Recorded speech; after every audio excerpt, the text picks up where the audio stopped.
Hi everyone, it's Erin from the Provincial Farmhouse. Today I'm going to be transforming a plain terracotta pot using Redesign with Prima products. For my project, I'm working on this small terracotta pot that I got at my local hardware store, and I'm going to begin by applying 2 coats of a white chalk paint. I don't need to apply any kind of sealer to this. The paint sticks really well to this porous surface. And of course, I am going to be painting the inside and the bottom of the pot as well. I'm going to be using decoupage on my pot today, so this white is going to be a great blank canvas. When that was dry, I took out Redesign with Prima's Timeless Charm fiber paper. This is the smaller piece from the Double Delight fiber pack.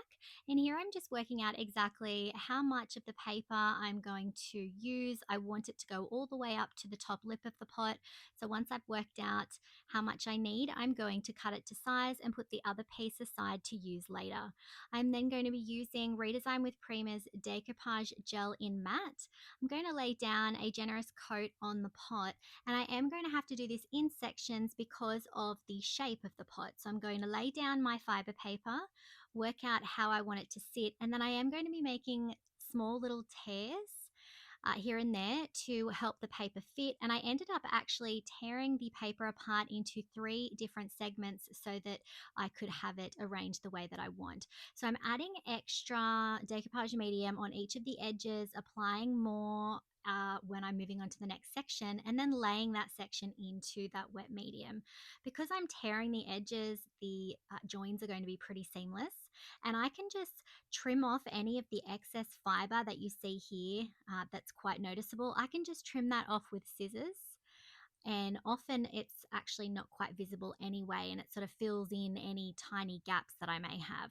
So I'm just going to apply the next segment of the paper. I'm just trying to make sure that I have the writing the right way around and that it looks as seamless as possible. I'm then going to tear the paper off one more time, and then I'm going to lay down some more of that product and lay this final piece in place, trimming off any excess where I need. And because the paper is see-through, I need to be aware of that and tear off any excess that's peeking through underneath that I don't like the look of. Once I'm finished adding the paper to the pot, I'm going to add another coat of the decoupage medium over the entire project. I let that dry completely, and then I came in with my scissors and trimmed off the excess from around the bottom. I'm going to trim it off with my scissors top and bottom, and I'm also going to use some 180 grit sandpaper to soften the edge as well and catch any paper that I missed. I'll also add decoupage medium to any of the edges that might need it. I next took out a rapid casting resin in white. I'm wearing gloves, and I'm going to pour out equal parts step 1 and step 2 into a silicone cup and stir it really well. I am also using this in a well ventilated area. I then poured the resin into Redesign with Prima's ornate minis mold, specifically this beautiful oval frame here. And after 10 minutes, I've taken my casting out, and I'm going to paint it with 2 coats of this cream chalk paint. When my chalk paint was completely dry, I took out Redesign with Prima's Shan't Do Matan H2O Transfer.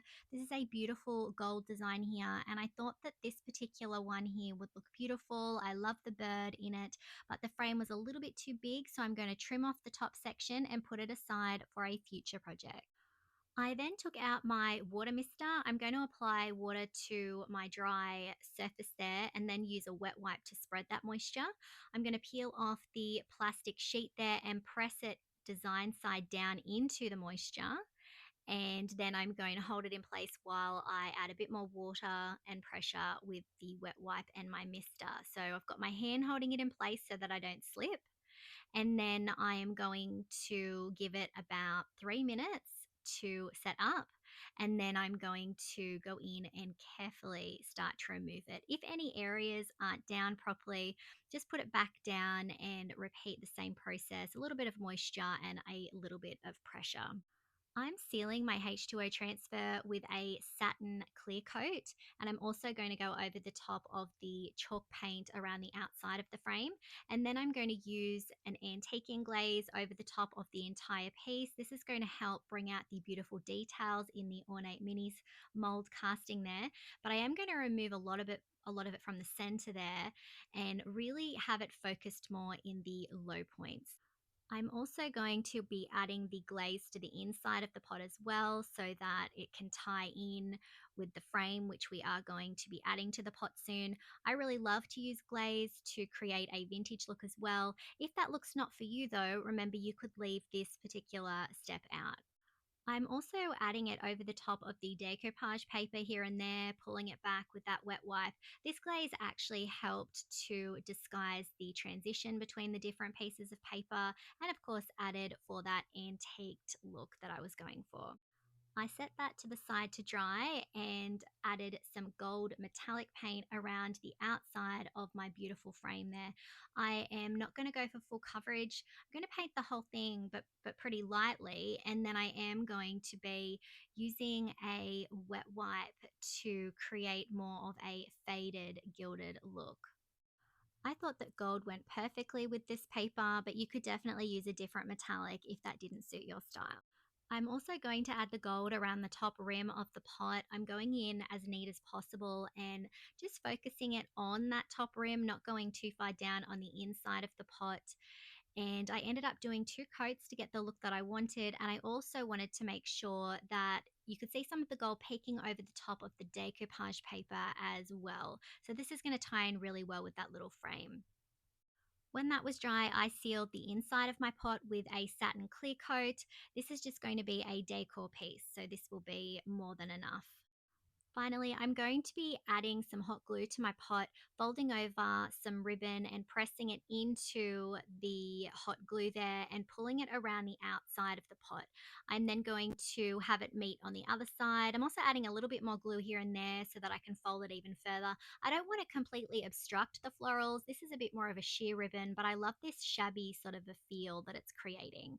I've trimmed off the excess. I'm going to add more glue, and then I'm adding glue to the back of my frame. Now this is going to sit out a little bit, but I actually really like this effect. If you want it to mold to your surface a bit better, take your resin piece out and attach it sooner to the surface so it's flexible. And here's a look at the finished French floral pot.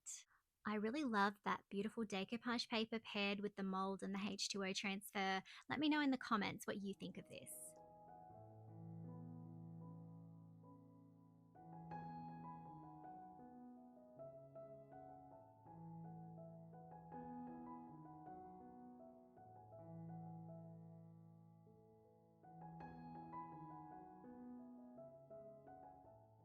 If you enjoyed today's video, we would really appreciate it if you would hit that like button, comment, and if you haven't already, make sure you hit that subscribe button and the notification bell so that you don't miss out on any of our videos.